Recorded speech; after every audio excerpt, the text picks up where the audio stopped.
الحق والصلاة والسلام والتحية والإكرام على رسول الثقلين جد الحسن والحسين أبي القاسم محمد اللهم صل على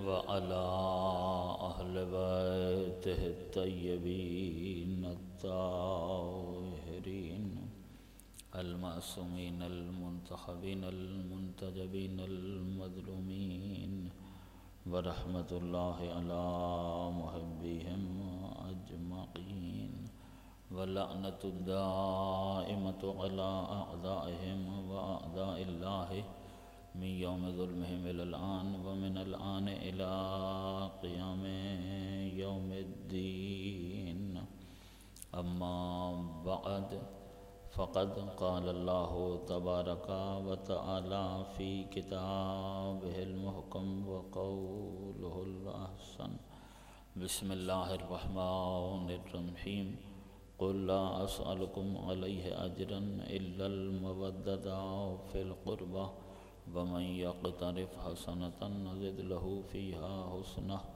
إن الله غفور شكور صلوات اللهم صل على محمد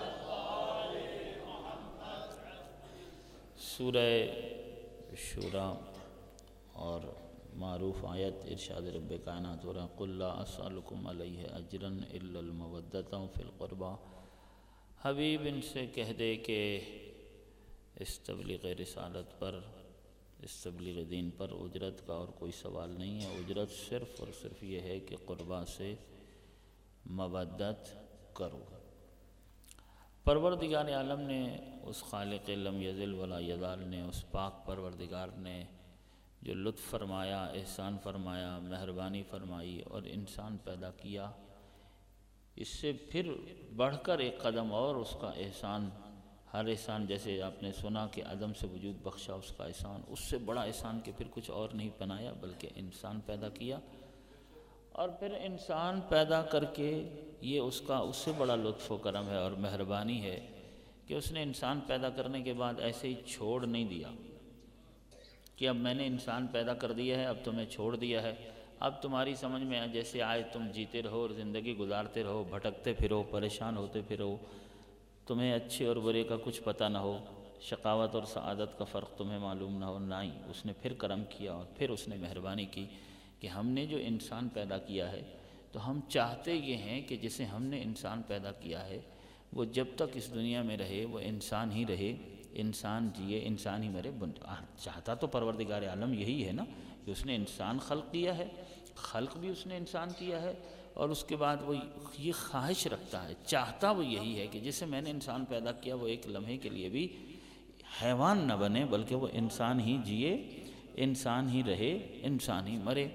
اس نے بہترین نظام ہمارے لیے بھیجا کہ انسان کو میں نے خلق کیا ہے تو میں بتاؤں گا کہ تمہاری زندگی کی سانسوں کا سفر کیسے طے ہونا ہے، تم نے اپنی زندگی گزارنی ہے تو کس طریقے سے زندگی گزارنی ہے، جب تم اس دنیا میں آ جاؤ تو تمہیں اپنی زندگی کی پہلی سانس سے لے کر آخری سانس تک حیات انسانی کے اس سفر کو کس طرح طے کرنا ہے، کیسے گزارنا ہے، بچپن، لڑکپن، نوجوانی، جوانی، بڑھاپا، پوری زندگی، پھر پورا نظام بھیجا ہے، دین اسلام کو پسند کیا ہے۔ آپ نے غور فرمایا کہ خالق نے کہا کہ یہ میری ذمہ داری ہے، جب میں نے تمہیں انسان پیدا کیا تو اب میری ذمہ داری ہے، اِنَّ عَلَيْنَا لَلْهُدَىٰ وَإِنَّ لَنَا لَلْآخِرَةَ وَالْأُولَىٰ، کہ تمہارے لیے ہدایت کا انتظام کرنا، یعنی ہر انسان تک ہدایتوں کا پہنچانا ہم پر لازم ہے، یہ ہماری ذمہ داری ہے۔ اِنَّ عَلَيْنَا لَلْهُدَىٰ، ہم پر ہے ہدا، انسان کے لیے ہدایت کا انتظام کرنا، انسان تک ہدایتیں پہنچانا ہماری ذمہ داری ہے۔ پھر اس کے ساتھ یہ بھی کہہ دیا کہ وَإِنَّ لَنَا لَلْآخِرَةَ وَالْأُولَىٰ، دنیا اور آخرت بھی ہمارے اختیار میں ہے، ہمارے کنٹرول میں ہے۔ دنیا بھی اللہ کے کنٹرول میں ہے، دنیا کا خالق بھی اللہ ہے، آخرت کا خالق اور مالک بھی اللہ ہے، دنیا بھی اللہ کے دست اختیار میں ہے اور دست قدرت میں ہے، اور آخرت بھی اللہ کے دست اختیار اور اسی کے دست قدرت میں ہے۔ اور پھر اس نے کہا کہ ہدایت کی ذمہ داری میرے اوپر ہے، میں ہدایتوں کا انتظام کروں گا۔ اور دیکھیے کہ اس نے ہدایتوں کا انتظام کیا یا نہیں کیا، جو ذمہ داری لی سورہ مبارکہ لیل میں جا کر جو اس نے کہا کہ میری ذمہ داری ہے کہ ہدایت کا انتظام میں کروں، اس ذمہ داری کو پورا کیا یا نہیں کیا؟ اس نے کیا، اور کس طریقے اس نے ذمہ داری پوری کی کہ اس نے حضرت انسان کے لیے دو طرح کے ہادی رکھے، ایک ظاہری ہادی اور ایک باطنی ہادی۔ ہر انسان کو ایک تو باطنی ہادی دیا ہے اور اس کا نام ہے عقل۔ عقل کیا ہے؟ انسان کے لیے رہبر ہے، ہادی ہے، اچھے اور برے میں تمیز بتاتا ہے، عدل، ظلم، سچ، جھوٹ، طہارت، نجاست، اس کا فرق بتانے کے لیے اللہ نے حضرت انسان کو عقل دی ہے۔ تو یہ ہر انسان کے ساتھ ہر وقت ہے، یہ ایک باطنی ہادی ہے۔ ظاہری ہادی پھر ان کی دو قسمیں رکھی ہیں، پروردگار عالم نے جو ظاہری ہادی ہیں ان کی پھر دو قسمیں رکھی ہیں، ہادیان ناطق اور ہادیان صامت، بول کر ہدایت دینے والے ہادی، اور وہ ہادی کہ جو خالق کی طرف سے آئے ہیں مگر خود خاموش رہتے ہیں، انہیں پڑھ کر ہدایت لی جاتی ہے۔ ہادیان ناطق کو اس نے انبیاء کی صورت میں، رسولوں کی صورت میں اور ائمہ معصومین کی صورت میں بھیجا، اور ہادیان صامت کو اللہ نے صحیفوں کی صورت میں اور آسمانی کتابوں کی صورت میں، صحف اور کتب کی صورت میں پروردگار عالم نے یہ ہادیان صامت بھیجے، اور یہ مسلسل اس نے وَجَعَلْنَهُمْ سورہ انبیاء میں آواز کہا وَجَعَلْنَاهُمْ أَئِمَّةً يَهْدُونَ بِأَمْرِنَا وَأَوْحَيْنَا إِلَيْهِمْ فِعْلَ الْخَيْرَاتِ وَإِقَامَ الصَّلَاةِ وَإِيتَاءَ الزَّكَاةِ وَكَانُوا لَنَا عَابِدِينَ، کہ ہم نے اپنے نمائندے بھیجے، ہم نے انہیں امام بنایا، انہیں رہبر بنایا، کس لیے؟ یہدون بامرنا، تاکہ وہ ہمارے امر سے ہدایت کریں، وَأَوْحَيْنَا إِلَيْهِمْ فِعْلَ الْخَيْرَاتِ وَإِقَامَ الصَّلَاةِ، اور ہم نے ان کی طرف وہی بھیجی، اچھے کاموں کی، بہترین کاموں کی ہم نے ان کی طرف وہی بھیجی، نماز قائم کرنے کی وہی بھیجی، زکوٰۃ ادا کرنے کی وہی بھیجی، وَكَانُوا لَنَا عَابِدِينَ، اور یہ سب کے سب ہمارے عبادت گزار بندے تھے اور ہیں۔ صلوات پڑھیے محمد وآل محمد پر۔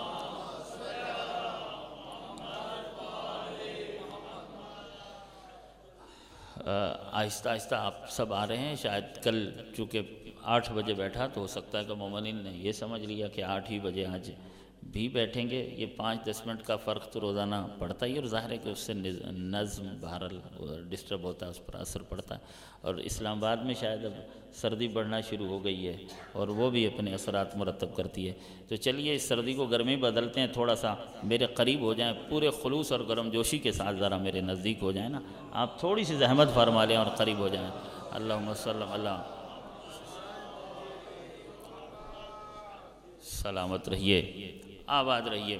اصل میں ایک بڑا مسئلہ یہ ہوتا ہے کہ میری پوری کوشش ہوتی ہے کہ 1 گھنٹے میں مجلس ختم کر دوں، کیونکہ جس طرح مجھے کہا بھی گیا ہے کہ 1 گھنٹہ مجلس، اور ظاہر سی بات ہے کہ 1 گھنٹہ کم ہی پڑ جاتا ہے، مطالب بہت سارے رہ جاتے ہیں، بہت ساری مقامات پر آپ تشنگی محسوس کرتے ہوں گے کہ بہت ساری چیزیں رہ گئیں، لیکن مسئلہ یہ ہے کہ میں گھڑی کو تو روک نہیں سکتا، اور مجلس بھی 1 گھنٹے میں پوری کرنی ہے، تو اس میں پھر یہ ہوتا ہے کہ کچھ بہت ساری چیزیں ضرور رہ جاتی ہیں، اور آج چوتھی مجلس آ گئی ہے۔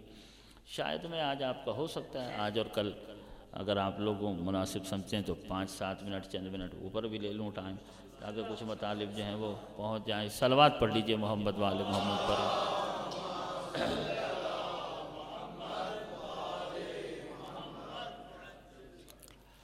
تو یہ قرآن مجید میں خالق نے آواز دی اور کہا کہ ہم نے مسلسل رہبر بھیجے ہیں، چونکہ اس نے سورہ مبارکہ دہر میں اس طریقے سے ذمہ داری دی، اور اس نے کہا کہ اِنَّا هَدَيْنَاهُ السَّبِيلَ إِمَّا شَاكِرًا وَإِمَّا كَفُورًا، جو سورہ لیل میں اس نے کہا تھا نا اِنَّا عَلَيْنَا لَلْهُدَىٰ، کہ ہدایت کی ذمہ داری ہم پر ہے، ہدایت دینا ہماری ذمہ داری ہے۔ اور پروردگار عالم نے مجھے یہ بتائیے کہ یہ جتنے انسان اس دنیا کے اندر ہیں، ان سب کا خالق اور مالک اور پیدا کرنے والا تو اللہ ہی ہے نا۔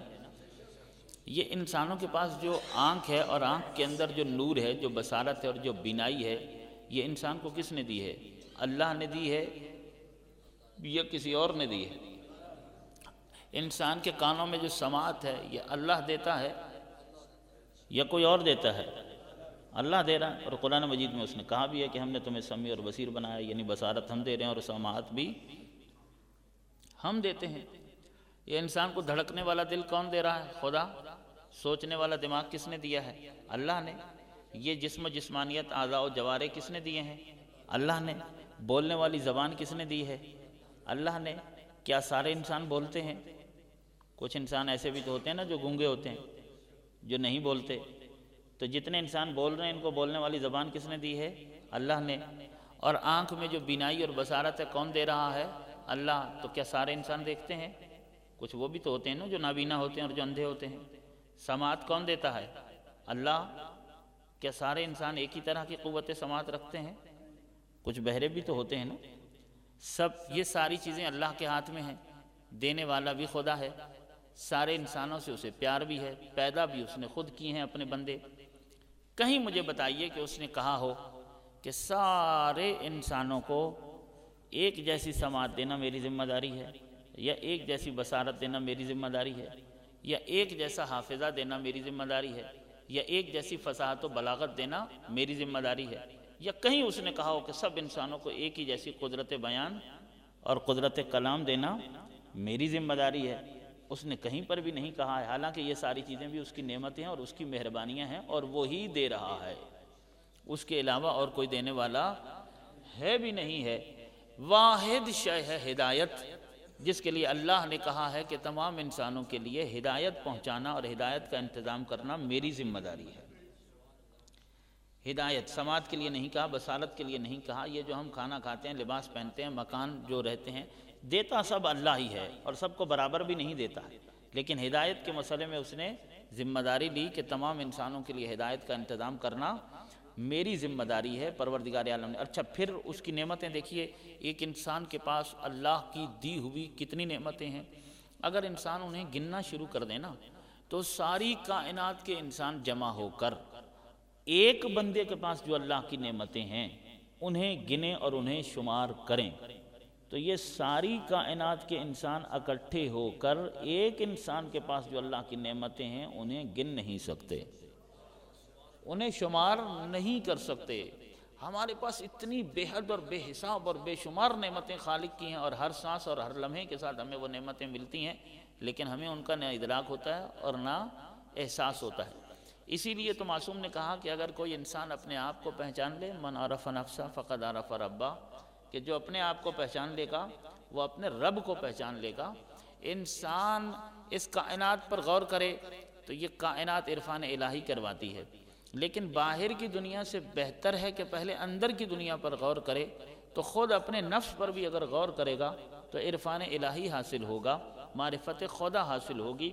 معصوم فرماتے ہیں کہ اے انسان، یہ جو تیرے گرد و پیش کائنات ہے یہ عالم اصغر ہے اور تیرے اندر عالم اکبر ہے.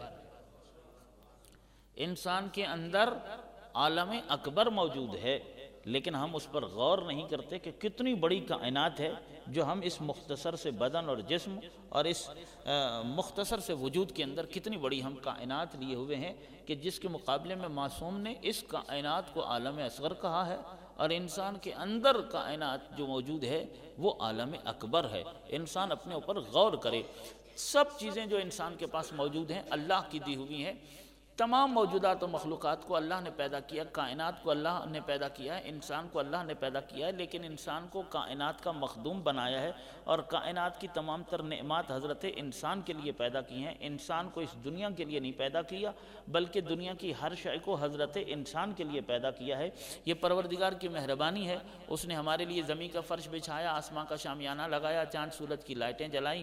یہ شام و سحر اس نے ہمارے لیے بنائے، لیل و نہار اس نے ہمارے لیے بنائے، شب و روز اس نے ہمارے لیے بنائے. یہ بدلتے ہوئے موسم ہمارے لیے ہیں، یہ فضاؤں میں معلق بادل ہمارے لیے ہیں، بادلوں سے برستا ہوا پانی بھی ہمارے لیے ہے، دریاؤں میں موجوں کی روانی بھی ہمارے لیے ہے، نباتات پہ ہریالی کا حسن بھی ہمارے لیے ہے، یہ غلہ ہمارے لیے، یہ پھل پودے ہمارے لیے، یہ کھیت کھلیان ہمارے لیے، یہ رزق ہمارے لیے ہے، یہ آسائشات، یہ باغات، یہ محلات، یہ طرح طرح کے لذیذ ترین ماکولات و مشروبات، طرح طرح کے بہترین ذائقوں والے مشروبات اور اچھے اور پر لذت کھانے. دیکھیں ڈرائی فروٹ کتنی قسم کے ہیں، دوسرے پھل کتنی قسم کے، دالیں تو وہ کتنی قسم کی ہیں، گوشت تو وہ کتنی قسم کے ہیں. انسان کی صرف ایک معدے کی غذا کے لیے پروردگار عالم نے کائنات میں کتنی چیزیں پیدا کر دی ہیں. پانیوں کی تہوں کے اندر مچھلی کو انسان کی غذا کے لیے پیدا کر دیا ہے. کس قدر وہ پروردگار کریم ہے کہ اس کائنات کو انواع و اقسام کی نعمات سے بھر دیا ہے حضرت انسان کے لیے، اور کائنات کی ہر شے خلق کی ہے انسان کے لیے. پھر انسان کے اس انسان کے اپنے اس جسم اور وجود کے اندر پروردگار عالم نے کتنی نعمتیں رکھی ہیں، انہیں کوئی شمار نہیں کر سکتا. ویسے تو زمین نعمت نعمت ہے، آسمان نعمت ہے، چاند نعمت ہے، سورج نعمت ہے، یہ شمس و قمر نعمتیں، بر و بہر نعمتیں، خشک و تر نعمتیں، حجر و شجر نعمتیں، ارض و سما نعمتیں، ہوا و فضا نعمتیں، یہ موجودات و مخلوقات نعمتیں، یہ ساری کائنات حضرت انسان کے لیے نعمت ہے۔ اور پھر انسان جب اپنے وجود پر غور کرے تو یہ پاؤں نعمت، یہ ہاتھ نعمت، یہ زبان نعمت، یہ آنکھ نعمت، یہ کان نعمت، بصارت نعمت، سماعت نعمت، نطق اور گویائی نعمت، دھڑکنے والا دل نعمت، سوچنے والا دماغ نعمت، حرکت کرنے والے اعضاء و جوارح نعمت۔ تو کتنی نعمتیں ہیں اس پروردگار عالم کی۔ ان تمام نعمتوں میں سے مجھے بتائیے کہ سب سے بڑی نعمت کون سی ہے؟ یہ جو اتنی نعمتیں ہیں یہ کچھ بھی نہیں جن کے میں نے نام لیے یا جن کی میں نے مثالیں دی ہیں، یہ کچھ بھی نہیں ہیں۔ ہمیں اتنی نعمتیں ملتی ہیں کہ ہماری عقل ان تک، فکر ان تک پہنچ نہیں سکتی، ہم ان کے نام نہیں جانتے ہیں، ہم ان کے نام شمار نہیں کر سکتے ہیں۔ ہر سانس کے ساتھ اور ہر لمحے کے ساتھ اللہ ہر انسان کو اتنی نعمتیں دے رہا ہے۔ ان نعمتوں میں سے کون سی سب سے بڑی نعمت ہے؟ ایک بہترین تندرست انسان جو اپنے پاؤں پہ چلتا ہے، اس نے کہا کہ جب اس نے ایسے شخص کو دیکھا کہ جس کے پاؤں چلنے کے قابل نہیں ہے، معذور ہے، تو اسے دیکھتے ہی کہا کہ سب سے بڑی نعمت تو پاؤں ہے۔ آگے چلا تو ایک اندھا نظر آ گیا تو کہا نہیں سب سے بڑی نعمت تو آنکھ ہے۔ آگے گیا تو ایک بہرا نظر آیا تو کہا نہیں سب سے بڑی نعمت کان ہے اور سماعت ہے۔ اور کسی گونگے پر نظر پڑی تو کہا کہ سب سے بڑی نعمت تو یہ بولنے والی زبان ہے۔ اور جس کے دل کی دھڑکنوں میں حرکت نہیں ہے، کہا نہیں یہ دھڑکنیں، یہ سانسیں، یہ سب سے بڑی نعمت ہیں۔ اور اگر کسی پاگل کو دیکھا تو کہا نہیں یہ دماغ اور یہ حافظہ اور یہ عقل سب سے بڑی نعمت ہے۔ یعنی اگر جنگل میں ہے اور شدید پیاس لگی ہوئی ہے، اس وقت اگر ایک گلاس پانی نظر آ جائے تو انسان کہے گا کائنات کی سب سے بڑی نعمت پانی ہے۔ سخت بھوک لگی ہے، کھانے پر نظر پڑے گی تو کہے گا سب سے بڑی نعمت کھانا ہے۔ جس چیز پر بھی نظر پڑے گی خداوند عالم کی سب سے بڑی نعمت دکھائی دے گی۔ ہر نعمت اتنی بڑی، اور بہت مشکل ہوگا یہ فیصلہ کرنا کہ اللہ نے جو اتنی ساری نعمتیں دی ہیں تو ان نعمات میں سے اس پاک پروردگار کی سب سے بڑی نعمت کون سی ہے۔ تو ہمارے پاس کوئی پیمان نہیں ہے کہ جہاں سے ہم سمجھ سکیں کہ پروردگار عالم نے جو نعمتیں دی ہیں ان نعمتوں میں سے اس کی سب سے بڑی نعمت کون سی ہے۔ لیکن پروردگار عالم نے جو اپنا نظام بھیجا ہے اور جو اس نے اپنا کلام بھیجا اور اس نے اپنی جو ہدایات بھیجی ہیں، وہاں سے جو سمجھ میں آتا ہے وہ یہی ہے کہ اس نے سماعت دی ہے، بصارت دی، نطق اور گویائی دی، اعضاء و جوارح دیے، صحت دی، تندرستی دی، ساری چیزیں دیں۔ لیکن سب کے سلسلے میں اس چیز کی نہ تو اس کو اتنی اہمیت دی اور نہ اس کے لیے کہا کہ یہ سب میں تمہیں دیتا ہوں اور سب انسانوں کو میں دینے والا ہوں، دینے والا تو اللہ ہی ہے۔ اگر سارے انسانوں کو مخاطب کر کے پورے اہتمام کے ساتھ کہا ہے تو ایک ہی چیز کے لیے کہا ہے، کہا اِنَّ عَلَيْنَا لَلْهُدَىٰ۔ تو یہاں سے میری سمجھ میں آیا کہ اللہ کی نظر میں انسان کے لیے سب سے اہم اور ضروری شے جو ہے اس کا نام ہے ہدایت۔ یعنی سب سے بڑی نعمت ہدایت ہے۔ اور بہت ساری نعمتیں ایسی ہوتی ہیں کہ وہ بہت بڑی نعمت ہوتی ہیں، لیکن ہمیں ان ادراک ہی نہیں، احساس ہی نہیں ہے کہ وہ کتنی بڑی نعمت ہے۔ کسی اندھے کو دیکھتے ہیں تو احساس ہو جاتا ہے کہ بینائی بہت بڑی نعمت ہے، اور کسی بہرے کو دیکھیں تو احساس ہو جاتا ہے کہ سماعت بہت بڑی نعمت ہے، کسی گونگے کو دیکھیں تو احساس ہو جاتا ہے کہ یہ نطق اور گویائی بہت بڑی نعمت ہے۔ تو پھر کسی گمراہ کو دیکھنے کے بعد یہ بھی احساس ہونا چاہیے نا کہ ہدایت بہت بڑی نعمت ہے، اور ہدایت سے بڑی نعمت تو کوئی ہے ہی نہیں۔ اگر ہدایت نہ ہو تو انسان انسان ہی نہیں کہلا سکتا ہے، پھر شکل انسانی میں یہ حیوان ہے، نہ یہ انسان ہے، نہ یہ دنیا میں انسان ہے، نہ یہ آخرت میں انسان ہے۔ جس شے کی وجہ سے ہم انسان ہیں وہ وہی ہدایتیں ہیں جو پروردگار عالم نے ہمارے لیے بھیجی ہیں۔ اس نے ہمیں ایک انسانی شکل و صورت تو دی ہے، لباس بشریت میں بھیج تو دیا ہے، اس کے بعد ہماری یہ انسانیت تعلق رکھتی ہے اسی نظام ہدایت کے ساتھ کہ اگر اللہ کی بھیجی ہوئی ہدایات اور اس کی بھیجی ہوئی تعلیمات کے مطابق ہم اپنی زندگی کو بناتے ہیں اور اپنی زندگی کو گزارتے ہیں تو پھر صحیح معنوں میں انسان انسان کہلانے کے لائق ہے۔ لیکن اگر اللہ کے دیے ہوئے اور اللہ کے بھیجے ہوئے قانون کے مطابق ہماری زندگی نہیں ہے تو جس لمحے انسان قانون انسانیت کو چھوڑتا ہے شرف انسانیت بھی کھو بیٹھتا ہے۔ صلوات پڑھیے محمد وآل محمد۔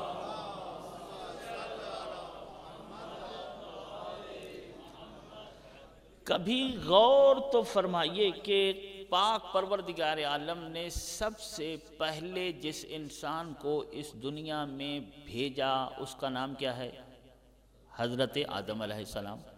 مجھے بتائیے کہ حضرت آدم علیہ السلام سے پہلے کوئی انسان اس دنیا میں تھا؟ نہیں تھا۔ تو کائنات بشریت، کائنات انسانیت کا نقطۂ آغاز حضرت آدم سے ہوا ہے۔ حضرت آدم سے پہلے کوئی انسان نہیں تھا، سب سے پہلا انسان جس کو اللہ نے خلق کیا ہے وہ حضرت آدم ہے۔ اب مجھے بتائیے کہ حضرت آدم کون ہے؟ کون ہے حضرت آدم؟ اللہ کے نمائندے ہیں، اللہ کے نبی ہیں، خلیفۃ اللہ ہیں۔ بسم اللہ الرحمن الرحیم وَإِذْ قَالَ رَبُّكَ لِلْمَلَائِكَةِ إِنِّي جَاعِلٌ فِي الْأَرْضِ خَلِيفَةً قَالُوا أَتَجْعَلُ فِيهَا مَن يُفْسِدُ فِيهَا وَيَسْفِكُ الدِّمَاءَ وَنَحْنُ نُسَبِّحُ بِحَمْدِكَ وَنُقَدِّسُ لَكَ۔ تو اللہ نے اس انسان کو اپنا خلیفہ بنا کر زمین پر بھیجا۔ ملائکہ سے کیا کہا؟ اذ قال ربک للملائکۃ، حبیب یاد کرو وقت جب اللہ نے فرشتوں سے کہا انی جاعل فی الارض خلیفہ، کہ میں اس کو زمین میں اپنا خلیفہ بنا رہا ہوں، جس کو حضرت آدم کو خلافت الہیہ دے کر، اپنی نیابت دے کر، اپنا نمائندہ بنا کر، نبوت دے کر، نبی بنا کر میں اس کو زمین پر بھیج رہا ہوں۔ اللہ نے حضرت آدم کو نبی بنا کر بھیج دیا اور خلیفہ بنا کر بھیج دیا۔ یہاں فرشتے بول پڑے قالوا اتجعل فیہا من یفسد فیہا، کہ کیا تو اس کو زمین میں اپنا خلیفہ اور اپنا نائب بنا کر بھیجے گا کہ جو زمین میں جا کر فساد کرے گا اور خون ریزیاں ہوں گی اگر یہ چلا گیا تو؟ وَنَحْنُ نُسَبِّحُ بِحَمْدِكَ وَنُقَدِّسُ لَكَ، حالانکہ اے اللہ ہم ملائکہ، ہم فرشتے تیری حمد بھی کرتے ہیں، تیری تسبیح بھی کرتے ہیں اور تیری تقدیس بھی کرتے ہیں۔ بھائی یہ فرشتے کہنا کیا چاہتے ہیں؟ تو حضرت آدم تو اب خلق ہو رہے ہیں، فرشتے بہت پہلے سے ہیں اور اللہ کی پرانی مخلوق ہیں۔ ابھی تو آدم کا پتلا ان کے سامنے تیار ہوا ہے، ابھی آدم کے پتلے میں روح ڈالی جا رہی ہے اور ان سے کہا جا رہا ہے کہ اسے سجدہ تعظیمی کرو اور اس کو میں نے اپنا خلیفہ بنا دیا ہے۔ اس وقت یہ فرشتے جو برسہا برس سے اللہ کی عبادت کر رہے تھے، قیام رکوع اور سجدے کر رہے تھے اور اس کی اطاعت کر رہے تھے، وہ بولے اور کہا کہ اس کو زمین میں بھیجے گا اپنا نمائندہ اور جانشین بنا کر، جو وہاں جا کر خون ریزیاں کرے گا، فسادات کرے گا، فساد ہوں گے، خون ریزیاں ہوں گی۔ جو فرشتوں نے کہا تھا کیا وہ ہو رہا ہے یا نہیں ہو رہا؟ آج تک ہو رہا ہے نا کچھ تو خونا، قتل و غارت گری ہو رہی ہے نا، تو غلط تو نہیں کہا تھا۔ تو فرشتے اس کا مطلب ہے کہ ہماری نبض پہ ہاتھ رکھے ہوئے تھے۔ انہیں کیسے پتا چلا فرشتوں کو کہ یہ جائے گا تو زمین میں فساد ہوگا اور خون ریزیاں ہوں گی؟ میری سمجھ میں ایک چیز آئی کہ آدم کا پتلا تیار ہوا ہے تو 4 چیزوں سے تیار ہوا، اس میں آگ، پانی، مٹی، ہوا، عناصر اربع۔ فرشتے دیکھ رہے تھے کہ جن 4 سے ملا کر اسے بنایا جا رہا ہے، ان 4 کی نہ قوم ایک، نہ قبیلہ ایک، نہ نسل ایک، نہ مزاج ایک، نہ اثر ایک، تو ان میں تضاد ہی تضاد ہے۔ تو یہ 4 جب ملیں گے تو کب تک اکٹھے اطمینان سے رہیں گے؟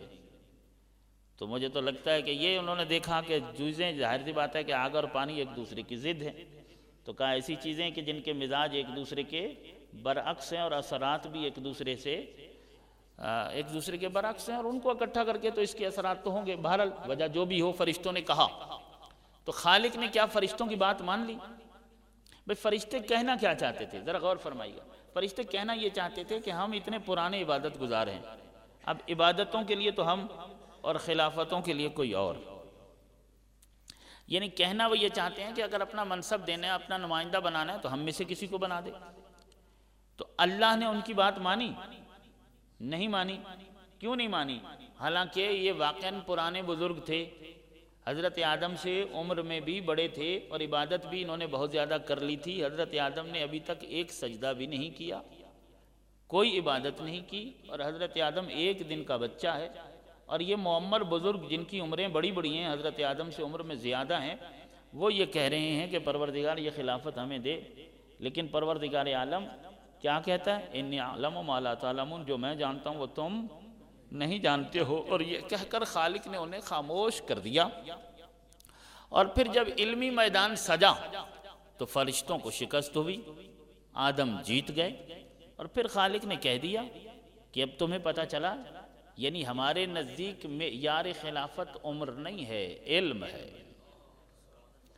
اللہ نے پہلے دن سے ہی اپنے قانون کو واضح کیا کہ میرے نزدیک میری نمائندگی، میری نیابت اور میری خلافت کے سلسلے میں جو قانون ہے اس میں عمر میں یار نہیں ہوا کرتی ہے، علم میں یار ہوا کرتا ہے، کمالات میں یار ہوا کرتے ہیں۔ اگر ایک دن کے بچے کے پاس بھی علم آپ سے زیادہ ہے اور کمالات آپ سے زیادہ ہیں تو میرے منصب کا حقدار وہی ہوگا۔ اب حضرت آدم کو اللہ نے اپنا نبی، اپنا نمائندہ بنا کر زمین پر بھیج دیا۔ کس لیے بھیجا؟ یہ سارے رسول کس لیے آئے ہیں؟ آدم سے لے کر خاتم تک تمام انبیاء، صلوات پڑھ لیجئے محمد وآل محمد پر۔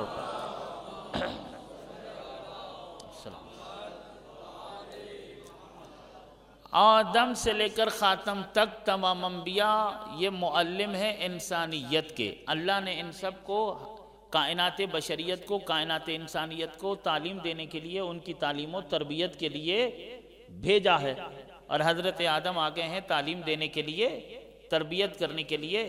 اللہ نے انہیں ہادی بنا کر بھیجا ہے، حضرت آدم آگئے ہیں ہدایت دینے کے لیے۔ مگر سوال یہ ہے کہ اللہ نے ہادی تو زمین پر بھیج دیا، ہدایت دینے کے لیے زمین پر اس وقت تھا کون جسے ضرورت تھی ہدایت کی؟ توجہ ہے آپ حضرات کی؟ ویسے تو میں اپنے انداز سے تھوڑا سا ہٹ کر آپ حضرات سے خطاب کر رہا ہوں۔ ہاں، جیسے میں مجالس پڑھا کرتا ہوں میں اس طریقے سے یہاں پر نہیں پڑھ رہا ہوں، کیونکہ جس طرح مجھے پتہ چلا ہے کہ آپ حضرات بہت خاموشی ماحول میں سنتے ہیں، تو میں بھی اسی طریقے سے پڑھ رہا ہوں کہ جس طریقے سے آپ سنتے ہیں کہ بات آپ لوگوں تک بس پہنچ جائے، لیکن تھوڑا بہت میرے ساتھ چلتے رہیں تاکہ میرے لیے بات کرنا آسان رہے۔ آپ کے ساتھ صلوات پڑھیں، صلوات اللہم صلی اللہ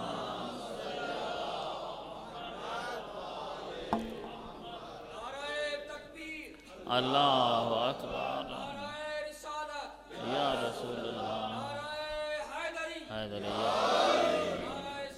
صلوات اللہم صلی اللہ محمد علیہ محمد۔ ہاں، تو حضرت آدم آ گئے تعلیم دینے کے لیے اور ہدایت دینے کے لیے۔ اب سوال یہ ہے کہ حضرت آدم علیہ السلام سے پہلے تھا کون کہ جس کو ہدایت کی ضرورت تھی؟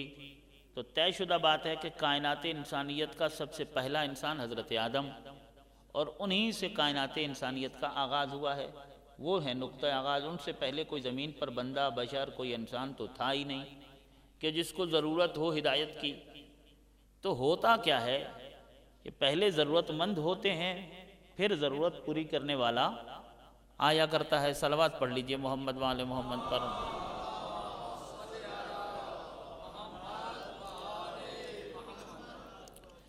کہ پہلے ضرورت مند ہوتے ہیں، پھر ضرورت پوری کرنے والا آیا کرتا ہے۔ بھائی ہونا تو یہ چاہیے تھا کہ پہلے زمین پر ایسے افراد ہوتے کہ جن کی ضرورت ہوتی ہدایت، پھر اللہ اس کو بھیج دیتا کہ جسے ان کو ہدایت دینے کے لیے بھیجنا تھا۔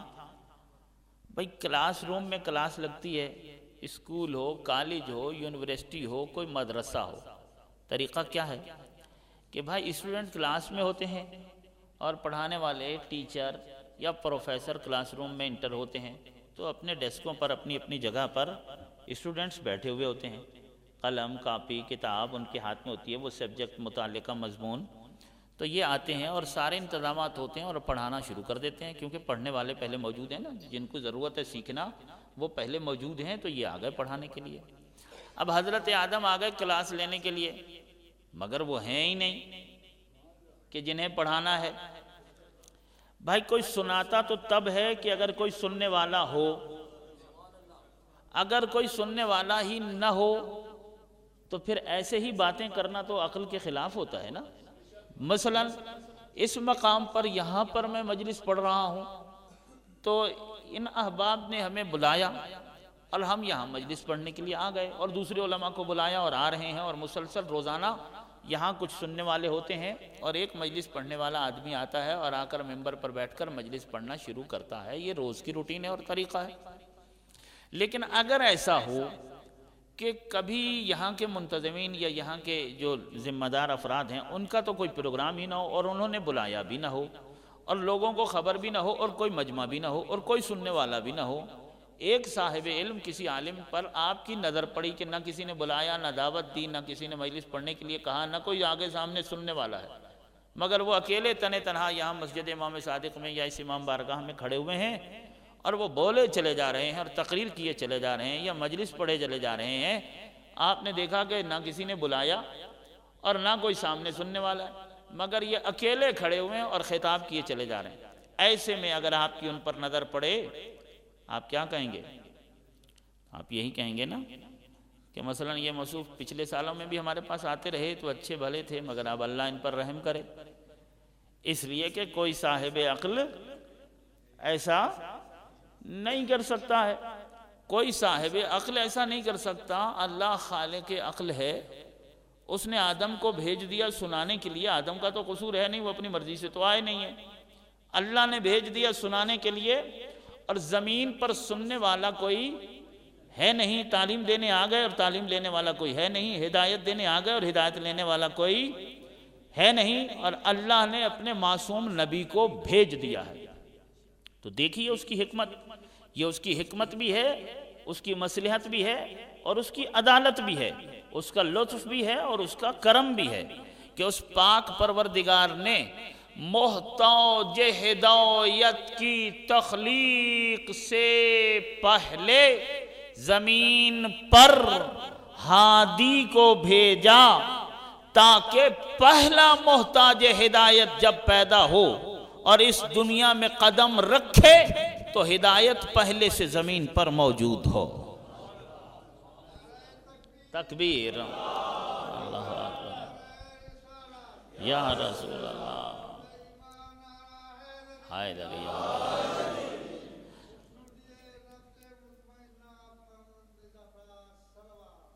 اللہم صلی اللہ علیہ وسلم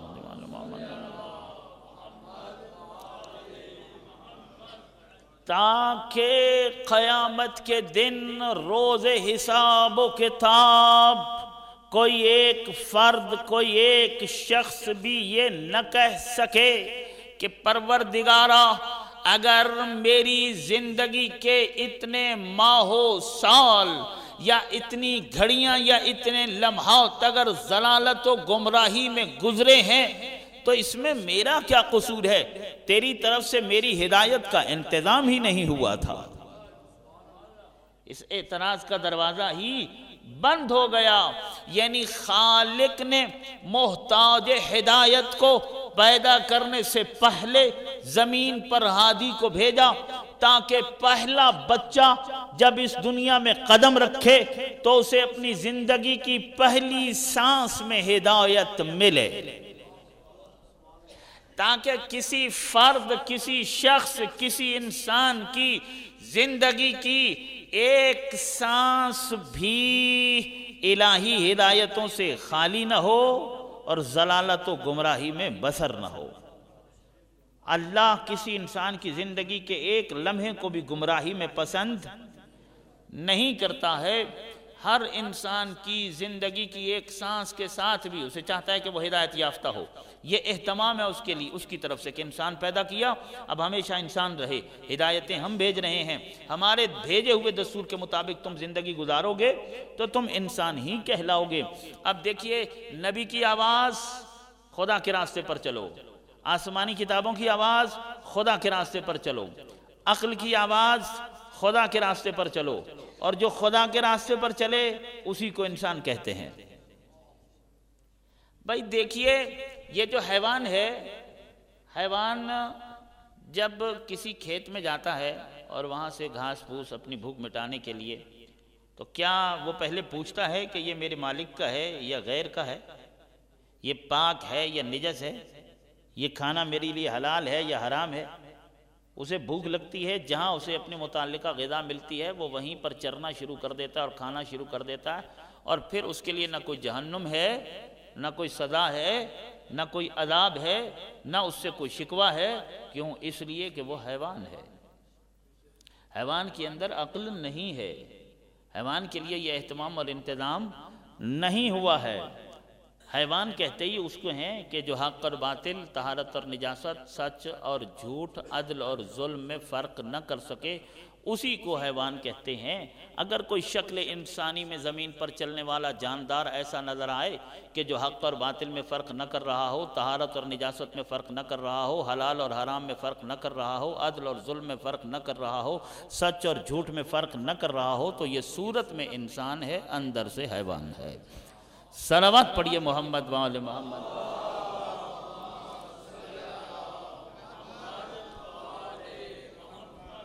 انسان وہی ہوتا ہے جو الہی قوانین کے مطابق اپنی زندگی کو بناتا ہے، جو اپنے آپ کو عذاب جہنم سے بچاتا ہے، جو اپنے آپ کو آخرت کی ذلت اور رسوائی سے بچا لیا کرتا ہے۔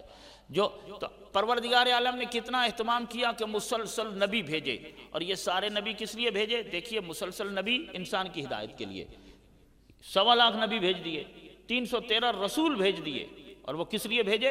انسان کی ہدایت کے لیے۔ صحیفے بھیجے کس لیے؟ انسان کی ہدایت کے لیے۔ یہ صحف اور کتب ہادیان سامت ہیں، یہ اللہ کی طرف سے انسان کی ہدایت کے لیے آئے ہیں۔ قرآن مجید اللہ کی بھیجی ہوئی آخری آسمانی الہی کتاب ہے۔ یہ کتاب کس لیے نازل ہوئی ہے؟ یہ کتاب اپنے آغاز میں کیا اعلان کر رہی ہے؟ سورہ بقرہ کے آغاز میں یہ قرآن کیا کہتا ہے؟ بسم اللہ الرحمن الرحیم، الف لام میم، ذالک الکتاب لا ریب فیہ ھدی للمتقین۔ یہ قرآن اپنے آغاز ہی میں اپنے ہادی ہونے کا اعلان کر رہا ہے۔ ھدی للمتقین، یہ قرآن ہادی ہے متقیوں کے لیے، اور پھر یہ قرآن بار بار اپنے ہادی ہونے کا اعلان کر رہا ہے۔ اسی سورہ بقرہ کے آخر میں جب یہ قرآن جاتا ہے تو کہتا ہے شہر رمضان الذی انزل فیہ القرآن ھدی للناس۔ شہر رمضان الذی انزل فیہ القرآن، رمضان کا مہینہ کہ جس میں اللہ نے قرآن کو نازل کیا کس لیے ہے نازل؟ قرآن اترا کس لیے ہے؟ قرآن آیا کس لیے ہے؟ ھدی للناس، تمام لوگوں کی ہدایت کے لیے قرآن آیا ہے۔ تو قرآن ہادی بشریت ہے، ہادی انسانیت ہے، تمام انسانوں کی ہدایت کے لیے قرآن مجید نازل ہوا ہے۔ اب مجھے یہ بتائیے کہ یہ میں نے آپ کو ایک ہی سورہ کی 2 آیتیں آپ کی خدمت میں پیش کی ہیں جہاں پر قرآن مجید اپنے ہادی ہونے کا اعلان کر رہا ہے۔ قرآن مجید ایک اور مقام پر کچھ قرآن مجید کے چیلنج بھی ہیں نا، جہاں سے یہ پتہ چلتا ہے کہ یہ قرآن اللہ کا کلام ہے۔ مثلا قرآن کہتا ہے قُلْ إِن كُنتُمْ فِي رَيْبٍ مِّمَّا نَزَّلْنَا عَلَىٰ عَبْدِنَا فَأْتُوا بِسُورَةٍ مِّن مِّثْلِهِ وَادْعُوا شُهَدَاءَكُم مِّن دُونِ اللَّهِ إِن كُنتُمْ صَادِقِينَ۔ تو بہت بڑا چیلنج ہے کہ اس کی مثل ایک سورہ بھی تم نہیں لا سکتے ہو، لاؤ تو پھر مانے۔ یا سورہ بنی اسرائیل میں جا کر یوں قرآن مجید چیلنج دیتا ہے کہ قُلْ لَئِنِ اجْتَمَعَتِ الْإِنسُ وَالْجِنُّ عَلَىٰ أَن يَأْتُوا بِمِثْلِ هَٰذَا الْقُرْآنِ لَا يَأْتُونَ بِمِثْلِهِ وَلَوْ كَانَ بَعْضُهُمْ لِبَعْضٍ ظَهِيرًا۔ کہ ساری کائنات کے جن اور انسان اکٹھے بھی ہو جائیں اور اس قرآن کی مثل لانا چاہیں تو نہیں لا سکتے ہیں، یہ سب ایک دوسرے کو پشت پناہ اور مددگار بھی بن جائیں۔ اور 1400 سال سے قرآن ایسے چیلنج کرتا چلا آ رہا ہے، لیکن قرآن کے کسی چیلنج کا بھی کوئی جواب آج تک دے نہیں سکا ہے۔ لعنت میں ولا یبسن الا فی کتاب مبین، کائنات کا ایسا کوئی خشک و تر نہیں ہے کہ جو اس کتاب مبین میں موجود نہ ہو۔ ذہن انسانی، فکر انسانی نے اتنی ترقی کر لی، انسان خلاؤں میں اور فضاؤں میں سفر کر رہا ہے، چاند سے آگے جا چکا ہے، لیکن قرآن مجید کے کسی چیلنج کا جواب نہیں لا سکا ہے۔ یہیں سے ثابت ہوتا ہے کہ یہ کلام اللہ کا کلام ہے، اور یہ کلام پیغمبر گرامی کی نبوت اور رسالت کا معجزہ ہے۔ اسی طرح قرآن مجید ایک مقام پر کہتا ہے لو کان من عند غیر اللہ لوجدوا فیہ اختلافا کثیرا، کہ اگر یہ کلام اللہ کا نہ ہوتا، غیر اللہ کا ہوتا، اللہ سے ہٹ کر کسی اور کا اگر یہ کلام ہوتا، تو قرآن کہتا ہے تم اس میں دیکھتے کہ آیتیں سے ٹکرا رہی ہوتی، آیتوں میں تضاد ہوتا، کہ ایک آیت میں اللہ نے کچھ کہا، دوسری آیت میں جا کر کچھ اور کہہ دیا۔ 6666 آیتیں جو بھیجی ہیں اللہ نے، اور 23 سال کے عرصے میں قرآن جو اترا ہے، تو یہاں تو یہ لوگ ایک پچھلے ہفتے کی بات بھول جاتے ہیں، تو 23 سال تو بہت لمبا عرصہ ہوتا ہے کہ پہلے سال کیا آیت اتاری تھی بھول گئے، آخری آیت آخری سالوں میں جا کر اس کے برعکس کچھ اور بھیج دیں، بیچ میں کچھ اور بھیج دیں، یعنی آیتیں اس طریقے سے آئیں کہ جب غور کیا تو آیتوں سے ٹکرا رہی تھیں۔ قرآن چیلنج کر رہا ہے کہ اگر یہ کلام اللہ کا نہ ہوتا، کسی اور کا ہوتا، تو آیتوں میں تضاد ہوتا، آیتوں سے ٹکرا رہی ہوتی کہ ایک آیت میں کچھ کہا، دوسری آیت میں کچھ کہا۔ لیکن یہ کلام کیونکہ اللہ کا کلام ہے، اس میں آپ کہیں تضاد ثابت نہیں کر سکتے ہیں، کہیں آپ اس میں ٹکراؤ ثابت نہیں کر سکتے ہیں، ایک آیت دوسری آیت سے کہیں پر بھی ٹکراتی ہوئی دکھائی نہیں دے گی۔ قرآن کا یہ چیلنج اپنی جگہ پر ہے کہ آیات میں تضاد نہیں ہے۔ دوسری طرف میں نے جو سورہ بقرہ کی 2 آیتیں پڑھی، ہم نے دیکھا کہ قرآن مجید کے ایک ہی سورہ کے اندر ہمیں 2 آیتیں ایسی مل گئی ہیں کہ جو ظاہراً آپس میں ٹکرا رہی ہیں۔ مثلاً یہ قرآن مجید اپنے آغاز میں اپنے ہادی ہونے کا اعلان کر رہا ہے، مگر ان لفظوں کے ساتھ ھدی للمتقین، اور اسی سورہ کی آخری آیات پر جب جاتا ہے تو یہ قرآن اپنے ہادی ہونے کا اعلان کرتا ہے ان لفظوں کے ساتھ، ہدی للناس، للناس اس میں تو ساری اولاد آدم آ گئی، تمام انسان آ گئے، اس میں تو صرف للمسلمین بھی نہیں ہے، تمام انسان، للناس تمام انسان، لیکن للمتقین میں تو پورے مسلمان بھی نہیں آتے۔ للمتقین میں تو وہ لوگ آئیں گے کہ جو اسلام و ایمان کے بعد تقوی کی منزل پر ہوں گے۔ تو یہاں تو قرآن مجید کہہ رہا ہے کہ یہ قرآن ہادی ہے متقیوں کے لیے، اور وہاں پر قرآن مجید کہتا ہے کہ یہ ہادی ہے تمام انسانوں کے لیے۔ مجھے یہ بتائیے کہ کیا تمام انسان متقی ہیں؟ ظاہر ہے کہ ایسا تمام انسان تو مسلمان بھی نہیں ہے، متقی ہونا تو دور کی بات ہے۔ وہاں کا للناس تمام انسانوں کے لیے ہادی ہے، یہاں کا للمتقین، وہاں دائرہ اتنا وسیع، یہاں دائرہ اتنا ہے۔ اور قرآن یہ بھی کہتا ہے کہ آیتوں میں تضاد نہیں ہو سکتا، آیتیں آپس میں ٹکرا نہیں سکتی ہیں۔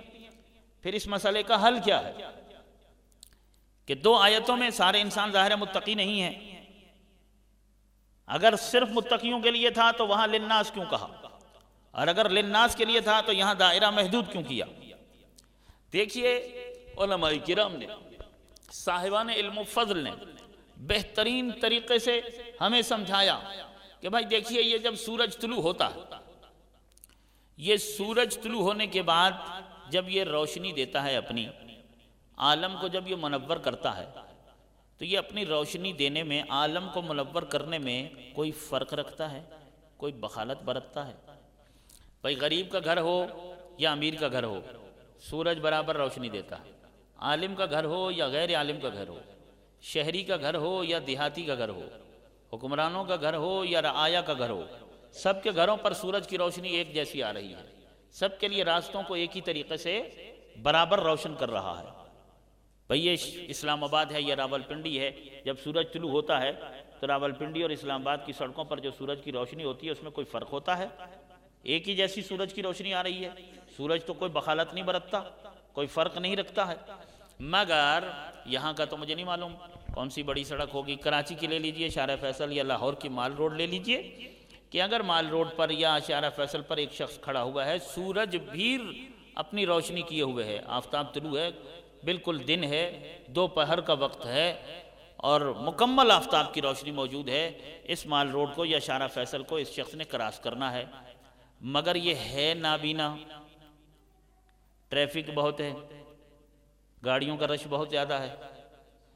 اب یہ اس کی تو اپنی آنکھ میں بینائی نہیں ہے اور بصارت نہیں ہے، اگر تنہا اکیلا روڈ کراس نہ کر پائے تو کیا اس میں سورج کا کوئی قصور ہے؟ سورج تو اس کے لیے راستے کو روشن کیے ہوئے نا، اس کی اپنی آنکھ میں بصارت نہیں ہے، سورج کا تو اس میں کوئی قصور نہیں ہے۔ بالکل اسی طرح قرآن جب آفتاب ہدایت کو روشن کرتا ہے تو ساری انسانیت کے لیے روشن کرتا ہے، مگر اس سے استفادہ وہ کر سکتے ہیں جن کے اندر تقوی کی بصیرت موجود ہو۔ صلوات پڑھیے محمد و آل محمد پر۔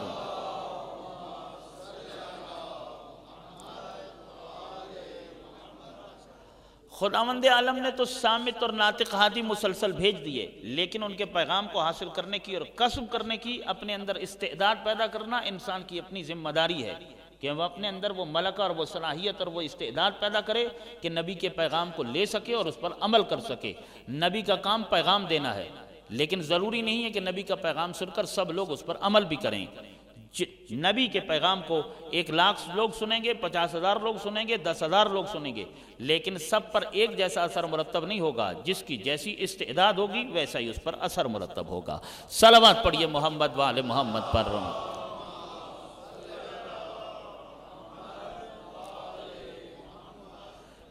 تو مسلسل اللہ نے ہادی بھیجے اور یہ ہدایتوں کا انتظام بھیجا، اور یہ آئے کس لیے ہیں؟ آدم سے لے کر خاتم تک تمام انبیاء آئے کس لیے ہیں؟ اللہ کا ایک دین لے کر آئے ہیں، اس دین میں اصول دین ہے، فروع دین ہے، احکام دین ہے، آداب دین ہے، اخلاق اسلامی ہے، یہ چیزیں ہیں۔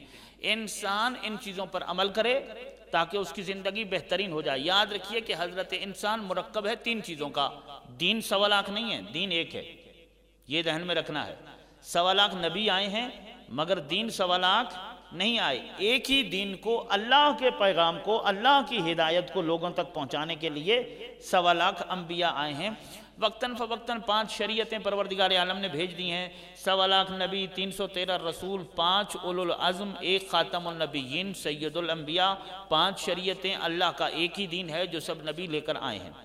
اب سب کا پیغام ایک ہے کہ اس دین پر عمل کرو۔ اب یہ جو دین حق ہے، جس کا دین کی تعلیمات کا سفر سلسلہ شروع ہوا تھا حضرت آدم سے، اور سرکار ختم مرتبت پر آ کر دین اسلام کی تمام تر تعلیمات جو ہیں وہ ظاہر ہوئیں اور کائنات انسانیت تک وہ پہنچی ہیں۔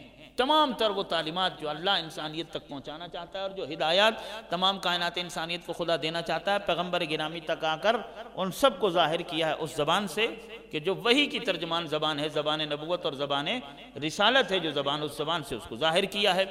اب سلسلہ شروع ہوا، یہاں تک آیا، ایک ہی دین ہے۔ اب یہاں دین کی تعلیمات 3 قسم کی ہیں۔ پہلے یہ دیکھ لیجئے کہ حضرت انسان مرکب ہے 3 چیزوں کا۔ انسان مرکب 3 چیزوں کا، روح کا، جسم کا، نفس کا۔ روح کا، جسم کا، نفس کا۔ دین اسلام کی جو تعلیمات ہیں وہ بھی 3 قسم کی ہیں۔ نمبر 1 عقائد، اور نمبر 2 احکام و اعمال، اور نمبر 3 اخلاق۔ عقائد و ایمان، نمبر 1 عقائد و ایمان، اس کا تعلق روح کے ساتھ ہے۔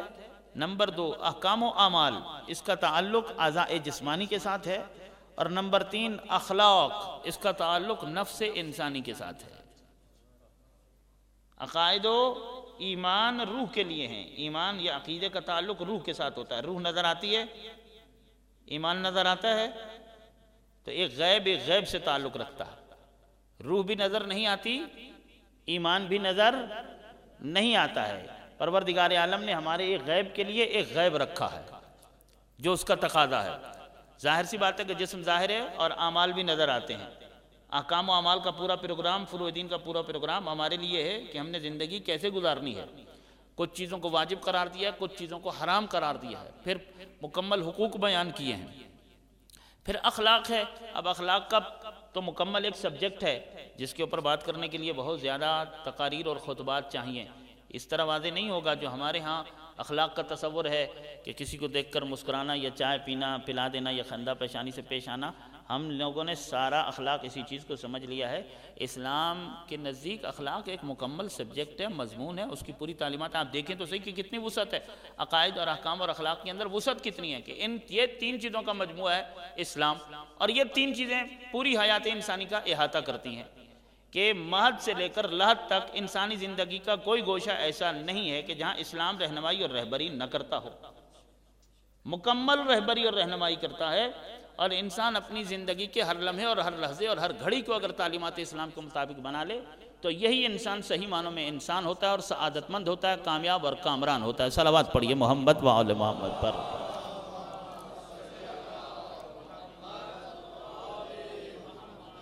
اس خالق نے، اس مالک نے، اس معبود برحق نے، اس پاک پروردگار عالم نے، دیکھیے اس کی عدالت نے تقاضا کیا کہ محتاج ہدایت کی تخلیق سے پہلے وہ زمین پر ہادی کو بھیج دے۔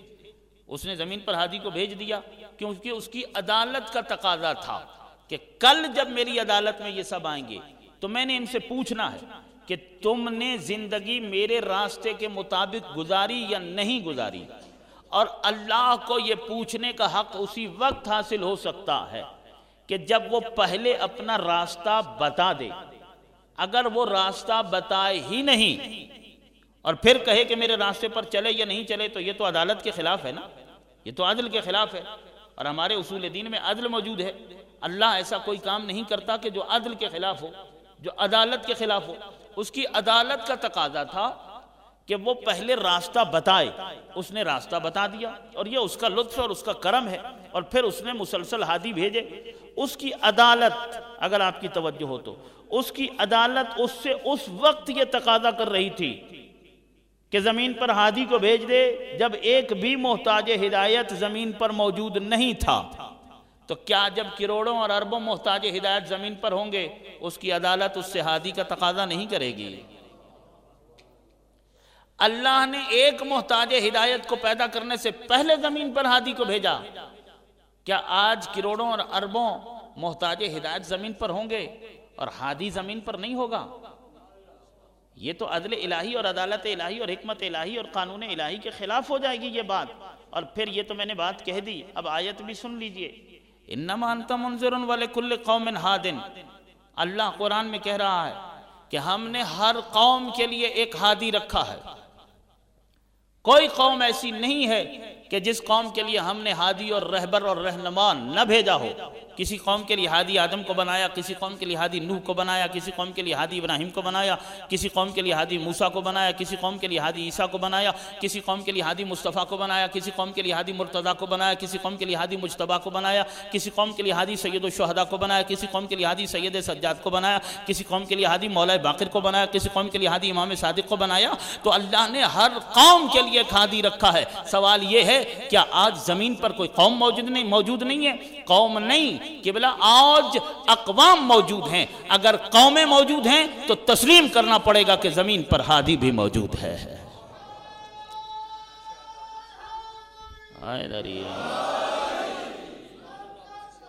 صلوات اللہم صلی علی محمد وآل محمد.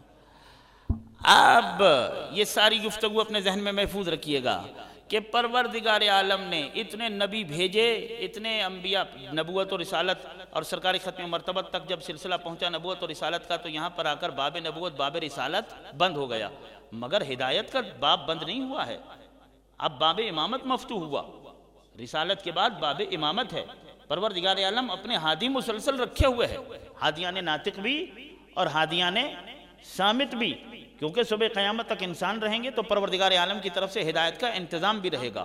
وہ بھی رہیں گے کہ جو انسان کو ہدایت دیتے ہیں اور اللہ کا راستہ انسانوں کو دکھاتے ہیں. ان کا وجود، ان کا پاکیزہ اور معصوم وجود بھی ضروری ہے، اور ان کا من جانب اللہ ہونا ضروری ہے، اللہ کی طرف سے ان کا ہونا ضروری ہے. پروردگار عالم نے خدا پسند نہیں کرتا کہ کسی انسان کی زندگی کی ایک سانس بھی گمراہی میں گزرے، ضلالت میں گزرے، بھٹکی ہوئی ہو، شیطان کے راستے پر ہو، غلط راستے پر ہو. اس بات کو پروردگار عالم پسند نہیں کرتا. لہذا اس نے انسان کو انسان پیدا کیا، اس کا لطف و کرم ہے.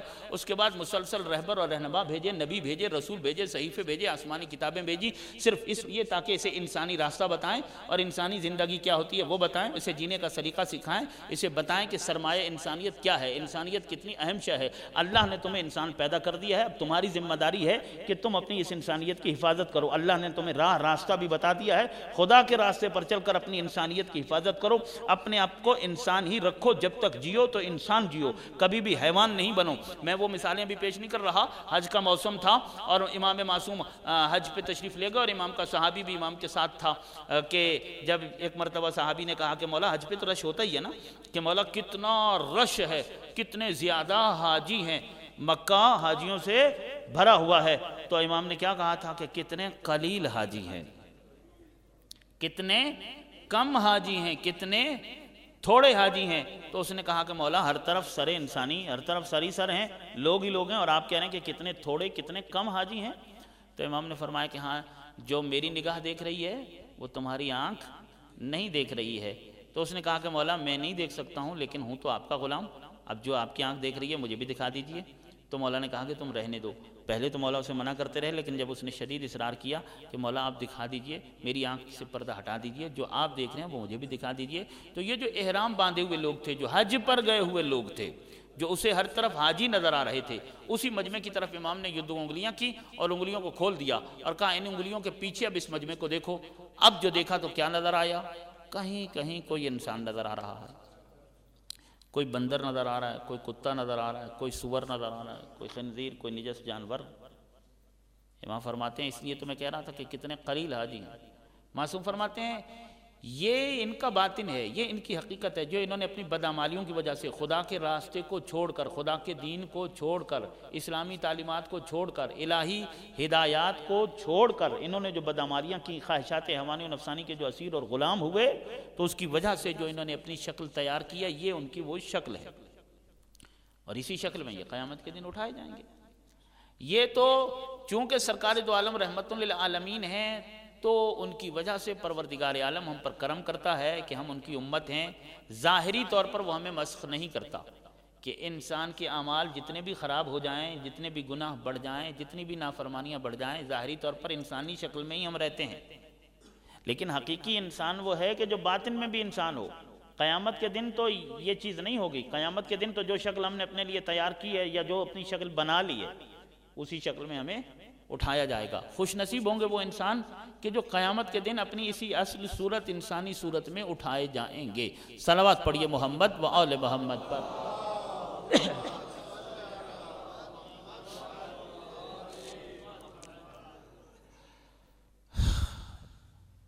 اب پروردگار عالم نے اتنے نبی بھیجے، اتنے رسول بھیجے، ان نبیوں نے جو دین پہنچایا اور اللہ کی ہدایتیں پہنچائیں تو ایسے ہی پہنچائیں یا اس کے سلسلے میں انہیں تکلیفیں اٹھانا پڑیں؟ تکلیفیں اٹھانا پڑیں۔ اللہ کو اپنے بندے سے پیار ہے، اپنے بندے سے محبت ہے، اس محبت کی وجہ سے اس نے بندے پر یہ کرم کیا کہ اس نے مسلسل اس کے لیے انتظام ہدایت کیا، ہادی بھیجے، رہبر بھیجے، صحیفے بھیجے، آسمانی کتابیں اور نبی اور رسول یہ سب بھیجے۔ بندے سے چونکہ اسے محبت ہے، وہ بندے کو ضلالت و گمراہی میں، ضلالت زواد والا، ٹھیک ہے نا، دے والا نہیں، ضلالت زواد والا گمراہی، بندے کو وہ گمراہی میں نہیں دیکھنا چاہتا ہے، اس لیے اس نے بندے سے زیادہ محبت ہے اسے یا اپنے نبی سے زیادہ محبت ہے؟ اور نبیوں سے زیادہ محبت ہے یا رسولوں سے زیادہ محبت ہے؟ رسولوں سے زیادہ محبت ہے یا سید الرسل سے زیادہ محبت ہے؟ ظاہر ہے کہ جس کی عبادت، جس کی ریاضت، جس کی عزت، عظمت، جس کا مقام شان جتنا بلند ہوگا، جو جتنا زیادہ قرب الہی کی منزل پر فائد ہوگا، وہ اتنا ہی زیادہ استحقاق رکھتا ہے حب الہی کا اور کرم الہی کا۔ تو ہم نہیں سمجھتے کہ ہم اس لائق ہیں کہ اس کے نبیوں سے زیادہ اس کے نزدیک لائق محبت قرار پائیں، اگرچہ وہ اپنے بندے سے بہت محبت کرتا ہے، لیکن نبیوں سے اسے ہم سے زیادہ، رسولوں سے ان سے بھی زیادہ ہے۔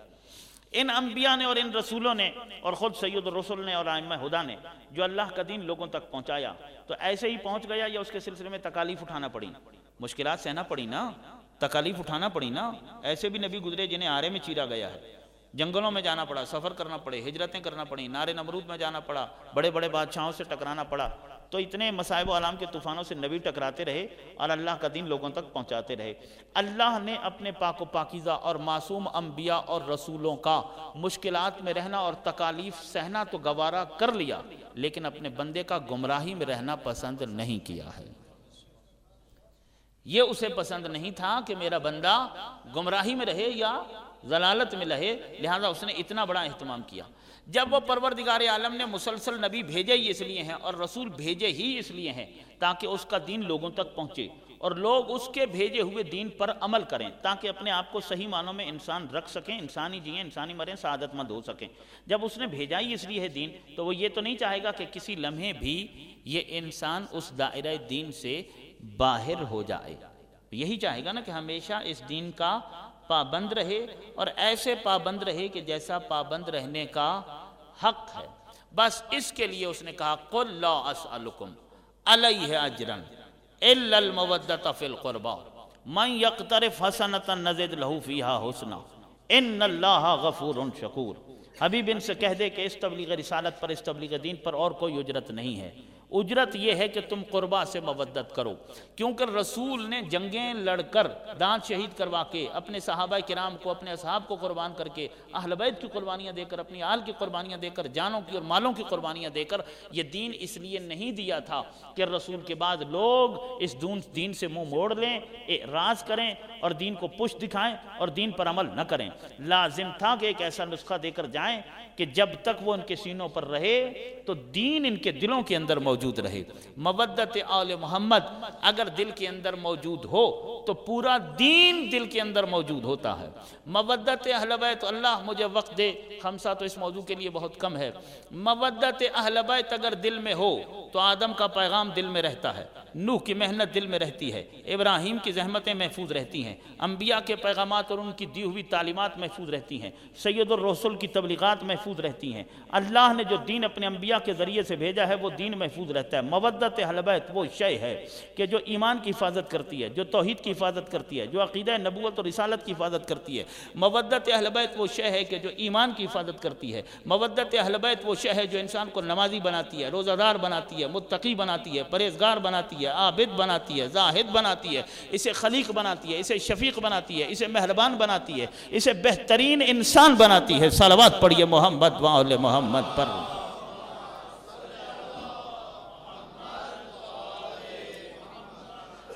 کس طرح مودت اہل بیت اطہار علیہ السلام کی مودت اگر دل کے اندر داخل ہو جائے تو وہ یہ سب کام کیسے کرتی ہے؟ کیسے توحید محفوظ رہتی ہے؟ کیسے رسالت محفوظ رہتی ہے؟ کیسے ایمان محفوظ رہتا ہے؟ کیسے انسان نیک اور صالح بنتا ہے؟ مودت اہل بیت دل میں موجود ہو، یہ کام کیسے ہو جاتا ہے؟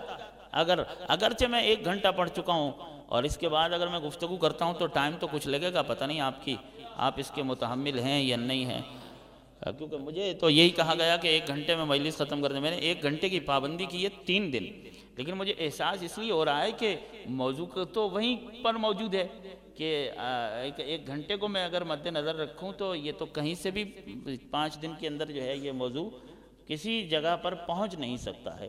تو اگر آپ کی طبیعت ہے اس قابل کہ آپ کو 10-15 منٹ، اچھا صلوات پڑھیے محمد وآل محمد پر۔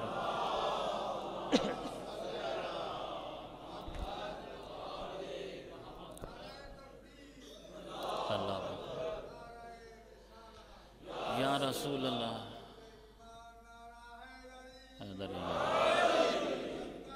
صلوات اللہم صلی اللہ محمد وعلی محمد۔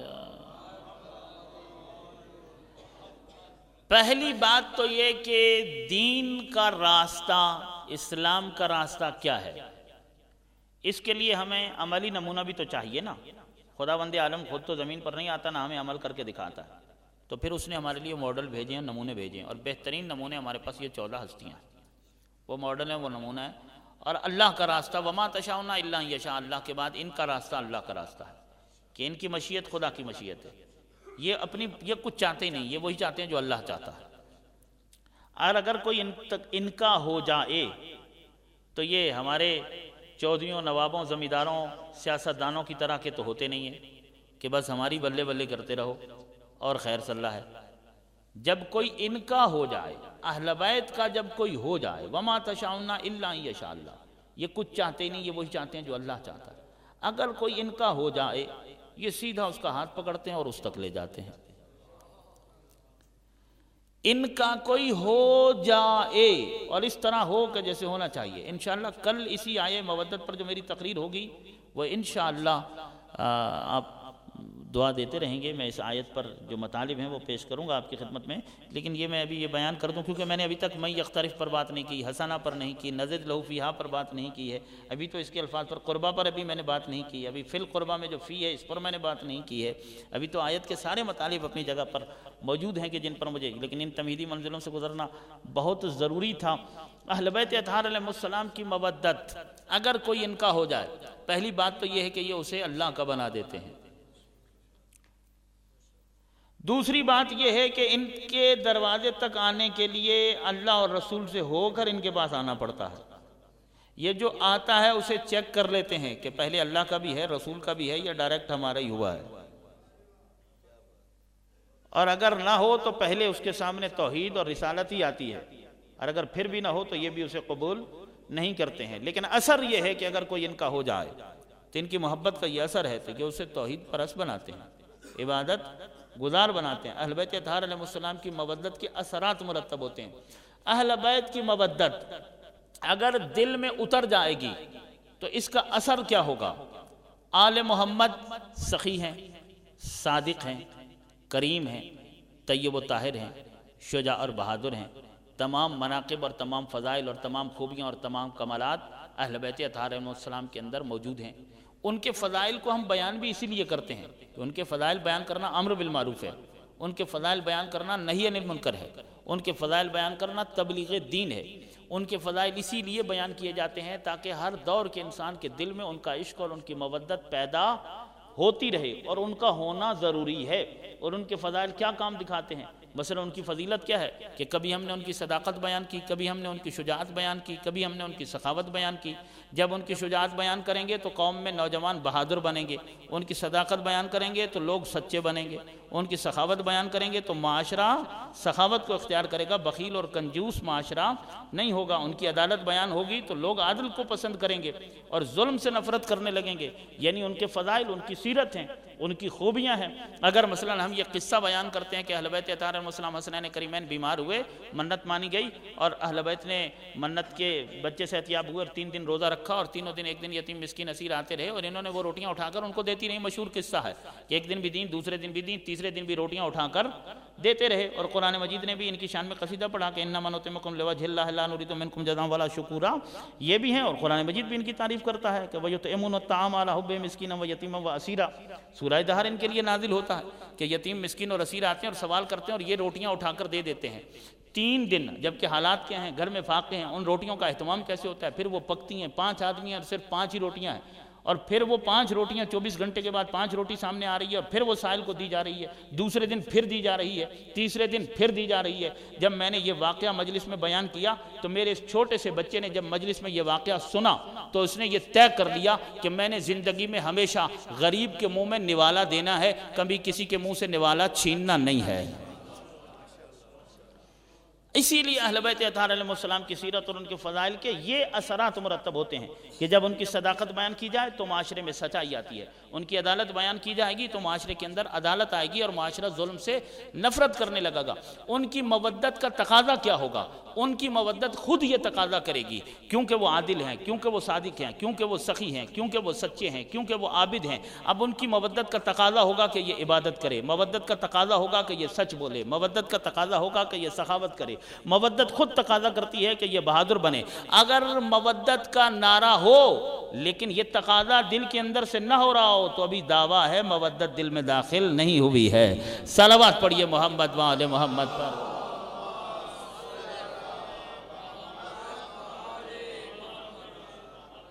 مودت ان کی اطاعت کرنے پر مجبور کرتی ہے، تو کیونکہ وہ توحید پرست ہیں ان کی مودت توحید پرست بنائے گی۔ وہ رسول کی اطاعت کرتے ہیں، ان کی مودت رسول کی اطاعت پر مجبور کرے گی۔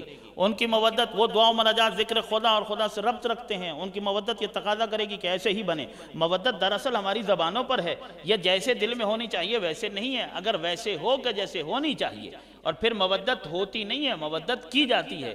اس کے لیے کوشش کرنا پڑے گی۔ اہل بیت اطہار علیہ السلام کے ساتھ کوشش کر کے اگر مودت کو اس حد تک لے جائیں کہ جس حد تک قرآن تقاضا کرتا ہے، جو مودت اہل بیت اطہار کی خود پیغمبر گرامی نے مانگی ہے، تو یہ مودت ہمیں صحیح معنوں میں موحد بناتی ہے، ہمارے ایمان کی حفاظت کرتی ہے، ہمارے اندر خوبیاں پیدا کرتی ہے، ہمارے اندر کمالات پیدا کرتی ہے، ہمارے نفس کو اور ہمارے دل کو پاک کر کے رکھ دیتی ہے۔ ایک بہت ضروری مطلب ہے بیان کرنا تاکہ اثر ظاہر ہو جائے کہ مودت اہل بیت کا اثر کیا ہے۔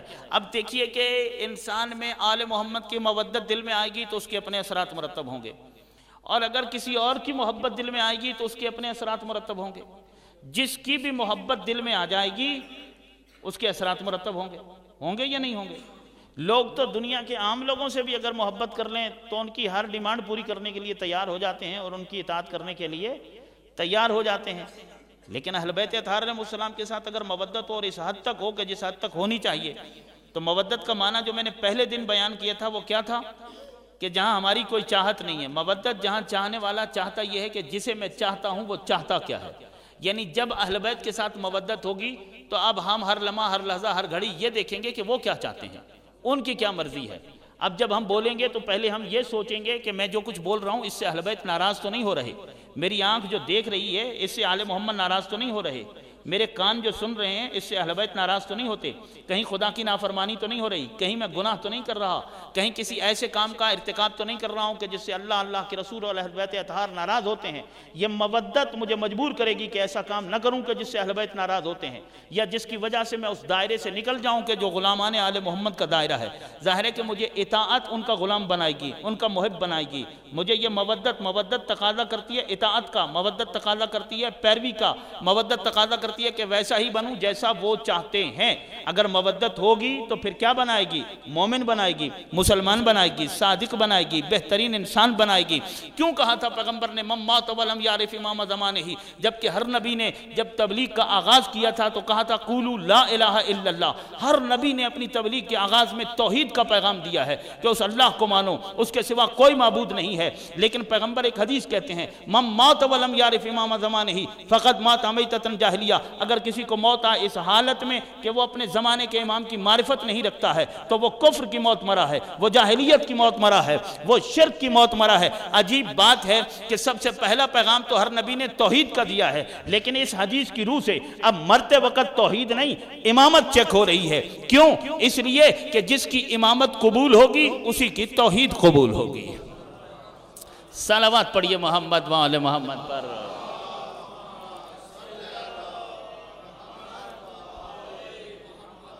کل وضاحت کروں گا کہ حب دنیا دراصل حب دنیا تمام برائیوں کی جڑ ہے، اس کی طرف ایک اشارہ کرتا ہوا چلا جاؤں گا، اور آل محمد کی مودت تمام اچھائیوں کی بنیاد ہے، اور یہ دونوں ایک دوسرے کی ضد ہیں۔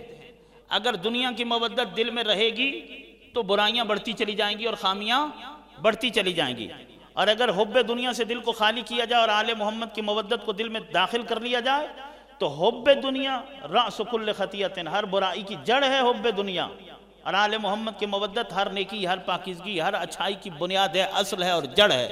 جتنی دنیا کی محبت زیادہ ہوگی اہل بیت کی محبت کم ہوگی۔ آل محمد کی محبت کو دل میں زیادہ پیدا کرنے کے لیے ضروری ہے کہ حب دنیا کو دل سے نکالا جائے۔ صلوات پڑھیے محمد وآل محمد پر۔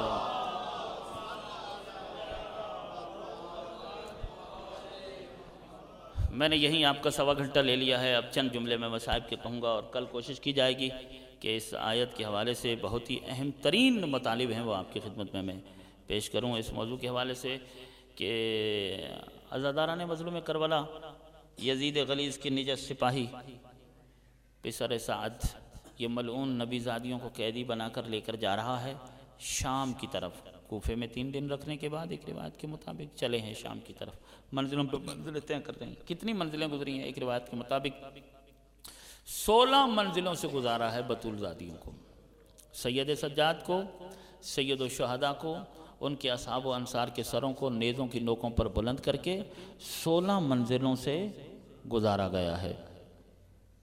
اس سے کم اور اس سے زیادہ کی روایتیں بھی موجود ہیں۔ ان منازل میں سے ایک منزل ہے جس کا نام ہے اسقلان۔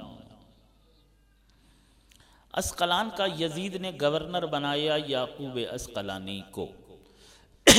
یہ شقی، یہ سنگ دل، یہ ظالم، یہ ستمگر یعقوب اسقلانی 10 محرم تک خود کربلا میں موجود تھا۔ اولاد رسول پر مظالم اور مصائب کے پہاڑ اس نے توڑے، اور جتنا ظلم یہ کر سکتا تھا اس نے کیا، اور شاید انہی مظالم کے انعام کے طور پر یزید نے اسے اسقلان کا امیر بنایا، اسقلان کا گورنر بنایا۔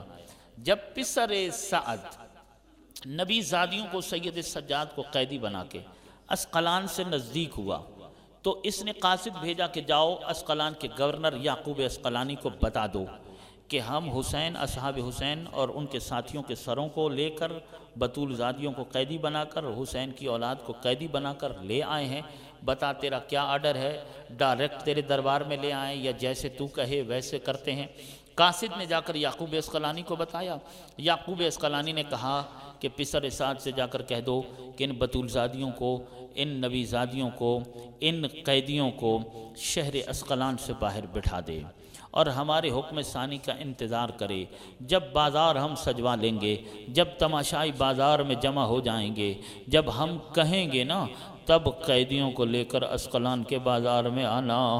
اے عزادارو، یزید کے نجس سپاہیوں کے لیے تو یزید کا ہر گورنر خیمے اور شاہی کھانے بھیج دیا کرتا تھا، لیکن بطول زادیوں کے لیے گرم ریت ہوا کرتی تھی، گرم ٹیلے ہوا کرتے تھے۔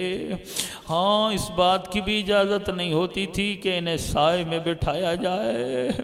عزادارو، اسقلان کے باہر بطول زادیاں گرم ریت پر بیٹھی رہی، یعقوب اسقلانی اسقلان کا بازار سجواتا رہا، عمارتوں پر چراغاں کیا گیا، لوگوں نے زرق و برق لباس پہنے، تماشائی بلائے گئے، ڈھول تاشوں اور شادیانوں والے لوگ بلائے گئے، رقاص بلائے گئے، اور کہا فتح یزید کے نغمے گاؤ، اس لیے کہ کسی باغی نے خروج کیا تھا، حکومت وقت کو باغی پر فتح ہوئی ہے، اس باغی اور اس کے ساتھیوں کے سر ہم لے کر آ رہے ہیں۔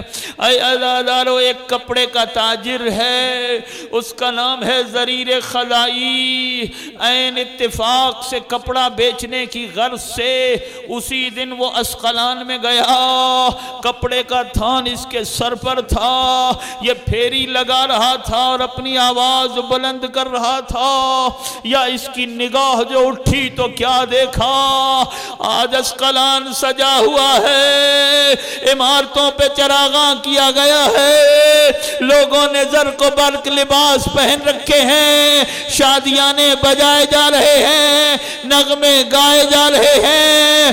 عزادارو، ضریر خزائی کسی کے قریب ہوتا ہے اور اس سے کہتا ہے کہ بتاؤ آج تمہاری اسقلان والوں کی کوئی خاص عید ہے، کس بات کا تم جشن منا رہے ہو؟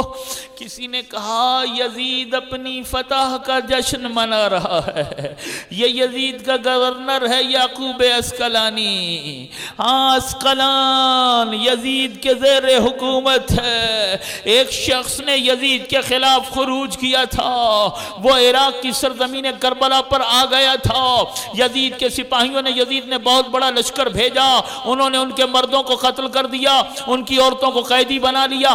آج وہ قیدی بازار میں لائے جا رہے ہیں، اسی بات کا ہم جشن منا رہے ہیں۔ یعقوب اسقلانی کہتا ہے یہی باتیں ہو رہی تھیں، یا کوئی شور اٹھا، میری نظر پڑی، کچھ مستورات ہیں جن کے ہاتھ پس گردن بندھے ہوئے ہیں، سروں میں خاک ہے، چہرے مرجھائے ہوئے ہیں۔ کہتا ہے میں نے دیکھا کہ کچھ سر ہیں جنہیں نیزوں پر بلند کیا گیا ہے۔ ضریر کہتا ہے میں قیدیوں کی طرف بڑھا، میں نے سر بھی دیکھے، ان سروں میں ایک سر تھا جو نیزے کی نوک پر بلند ہے مگر قرآن کی تلاوت کر رہا ہے۔ یہ کہتے ہیں سروں کے پیچھے میں نے ایک قیدی دیکھا جس کے گلے میں توق، ہاتھوں میں ہتھکڑیاں، پاؤں میں بیڑیاں تھیں، اور اس کے پاؤں بھی شتر کے ساتھ باندھے گئے تھے، اور اس کی گردن کی رسی اونٹ کی گردن کے ساتھ باندھی گئی تھی۔ یہ ضریر کہتا ہے جب میں اس قیدی پر میری نظر پڑی نا تو قیدی نے مجھے یوں ہاتھ سے اشارہ کیا، یعنی میرے قریب ہو جا۔ ضریر کہتا ہے میں نے کچھ قدم بڑھائے، قیدی نے پھر اشارہ کیا کہ کچھ اور قریب ہو۔ ضریر کہتا ہے میں نے کچھ اور قدم بڑھائے تو پھر قیدی نے یوں بات کی، کہا کہ میرے گلے میں جو توق ہے نا یہ اتنا زیادہ وزنی ہے کہ نہ میں دائیں دیکھ سکتا ہوں نہ میں بائیں دیکھ سکتا ہوں، تو ذرا چند قدم اور آگے بڑھا، ضریر آگے آ جا۔ ضریر کہتا ہے اس اجنبی شخص سے، اس قیدی کی زبان سے جب میں نے اپنا نام سنا مجھے بڑا تعجب ہوا۔ میں اس کے قریب گیا تو یہ قیدی ایک ضعیف اور نحیف آواز میں مجھ سے یوں مخاطب ہوا، کہتا ہے ضریر تو نے پہچانا نہیں، میں تیرا چوتھا امام سید سجاد ہوں۔ عزادارو، ضریر کہتا ہے اتنا سننا تھا یا میرے پاؤں کے نیچے سے زمین نکل گئی، میں نے سر و سینہ پیٹنا شروع کیا، میں نے ماتم کرنا شروع کیا، میں نے کہا مولا آپ اور بازار۔ ضریر کہتا ہے کہ مولا ویسے تو میں بھی مسافر ہوں، آخری جملہ عزادارو آخری جملہ ہے۔ ضریر کہتا ہے کہ مولا ویسے تو میں بھی مسافر ہوں لیکن حکم کیجئے آپ کے کس کام آ سکتا ہوں، میرے لائق اگر کوئی خدمت ہو تو مجھے بتائیے۔ امام فرماتے ہیں ضریر پہلا کام تو یہ کر کہ یہ نیزہ بردار جس نے میرے بابا کے سر کو نیزے پہ بلند کیا ہوا ہے کسی طریقے سے اس سے کہہ کہ یہ نیزہ آگے لے جائے، اس لیے کہ تماشائی بہت زیادہ ہے۔ جب میرے بابا کی تلاوت سنیں گے نا میری پھوپھی کا پردہ کچھ بچ جائے گا۔ ضریر کہتا ہے میں گیا، میں نے اسے 50 دینار دیے، وہ کچھ دیر کے لیے سر کو آگے لے گیا۔ ضریر کہتا ہے میں پلٹ کر پھر آیا، قیامت کا جملہ ہے۔ ضریر کہتا ہے مولا اور کوئی حکم، یہ غلام کس کام آ سکتا ہے؟ مولا کہتے ہیں ضریر اگر ہو سکے تو ایک احسان کر، ایک مہربانی کر، تجھ سے سوال ہے اگر ہو سکے تو کچھ چادریں لے آ، بازار تماشائیوں سے بھرا ہوا ہے، میری پھوپھیاں ننگے سر ہیں، زادیوں کے سروں تک چادریں کیا گئی، ہائے شمر نیزے لے کر گیا، اور ابھی چادریں صحیح طرح بطول زادیوں نے سروں پر لی بھی نہ تھی، یا ظالموں نے نیزوں سے چادریں اتار لی۔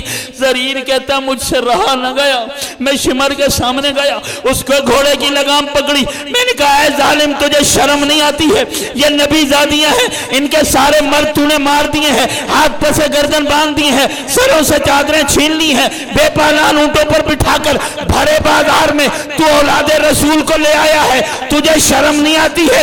میں نے چادریں دی، تو نے چادریں بھی اتار لی ہیں۔